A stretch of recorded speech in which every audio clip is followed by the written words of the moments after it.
Madagascar, part of the army joins the people. Ivorian soldiers, follow the Malagasy example. Alassane Ouattara is already shaking. According to an article published on October 11, 2025, by Agence France-Presse and relayed by Barron's, an AFP news agency, a contingent of the Malagasy army stationed near Antananarivo has made a historic call. The soldiers urged their brothers-in-arms and security units to join the popular forces, and to refuse orders to shoot at demonstrators, as several thousand citizens marched through the capital. This act, of immense significance, marks a turning point. It is the moment when weapons, weary of being complicit in injustice, chose to beat in rhythm with the people. In Madagascar, fear has changed sides, it has left the streets and settled in the palaces. This refusal to obey illegitimate orders is not mutiny, it is an act of nobility. The Malagasy army did not betray the republic, it saved it. By refusing to fire on their fellow citizens, these soldiers reminded the world of the sacred mission of every uniform, to defend the nation, not tyranny. The rifle of a soldier must never rise against the heart of the homeland. That day, the boots did not march to the rhythm of power, but to the rhythm of freedom. And that music, it is the one that awakens sleeping nations. In Côte d'Ivoire, the old schemer Alassane Ouattara watches and trembles. He knows that this wind from the Indian Ocean could soon sweep away his ivory tower. He knows that a gust strong enough to bend generals can also bring down gilded palaces. His regime, built on fear, manipulation, and the submission of armed institutions, is already wavering under the weight of doubt. Since that morning of October 11, anxiety has rippled through the presidency. Reinforced guards, emergency meetings, rumors swirling. The dictator feels time turning against him. He understands that one may buy consciences, but never the loyalty of a people that has begun to awaken.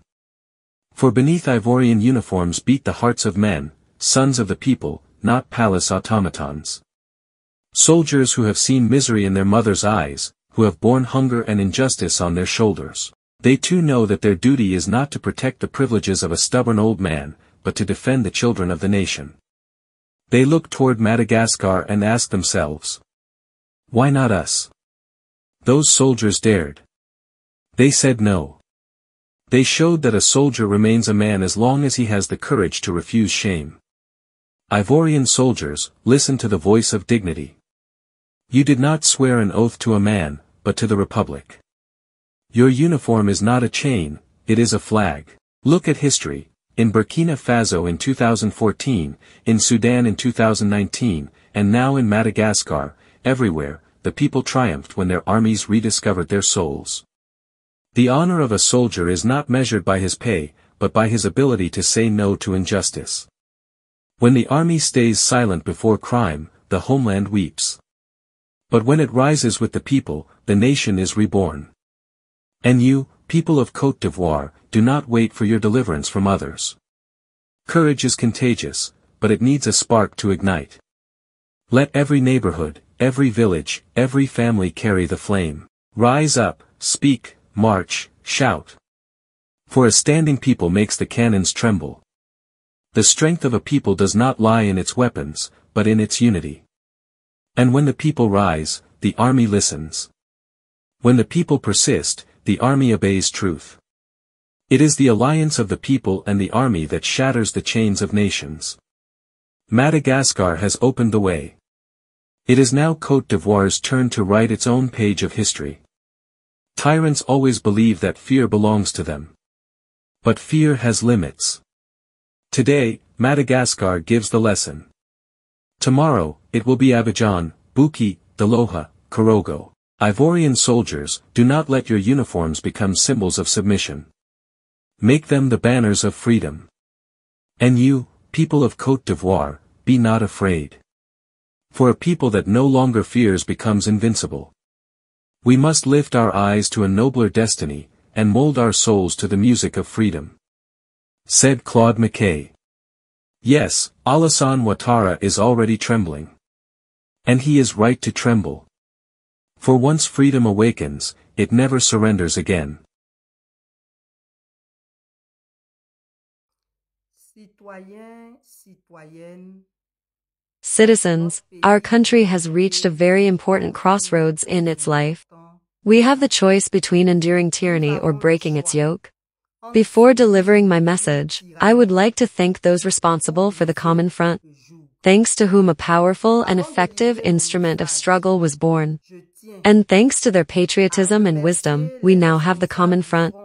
I would also like to thank all those who answered the call yesterday, October 11, 2025, despite the repression, and who suffered all kinds of violence from those who should have supervised them. I offer all my compassion to the victims, to those imprisoned. We are forced to recognize that we are at a time in the life of our country, where we are confronted with the refusal of those who govern us to respect our Constitution, because marching peacefully is a constitutional right, and we should not be faced with repression. They also refuse to organize political dialogue so that we can have peaceful elections. It is with this in mind that the Common Front launched the October 11th slogan for peace, democracy, and justice in our country. We as a committed civil society can only support such an initiative, and that is why we congratulated them at the beginning of our speech, because it was not at all obvious. Faced with this situation, we would like to recall that repression calls for resistance. Yes, we must resist the hostage-taking of which we are victims. Our freedom is held hostage. Peace in our country is held hostage, and it is our duty, the duty of every citizen, to react to this situation. We therefore solemnly decree, on behalf of committed civil society, that from Monday, October 13, 2025, there will be no more activities in this country, as long as the power in place does not agree to call for dialogue among political actors, so that we can find solutions for a real peace in our country. Starting Monday, October 13, 2025, we are declaring a freeze on the election campaign. You must no longer participate in any activity related to this sham election, the outcome of which we already know. We are also declaring that no one should go to work. No one should go to school. No one should travel between cities. We must all mobilize massively. It's when there are 2 or 3 of you that they have the courage to imprison you. We must mobilize massively to block everything in the country. I mean block everything except hospitals and clinics. Citizens, we are facing our individual and collective responsibility to free our country from tyranny, dictatorship, and autocracy. You are concerned, and you don't have to wait for money from anyone. Everyone must do what they can at their own level. So prepare today. Starting this Monday, we are blocking everything. We are blocking the exits from the cities. We are blocking all major arteries. We are blocking all activities. We are protesting against the dictatorship. We are protesting against the enemies of Côte d'Ivoire. Ivorians, the country is calling us. The country is calling us. May God bless all those who will answer this call, and may all those who work against Côte d'Ivoire be cursed. Strength remains with the people. Cheer up. Chris Yapi does not lie. Find Chris Yapi on his 2 YouTube channels, his Rumble channel, his TikTok, X, Instagram, VK and Threads accounts.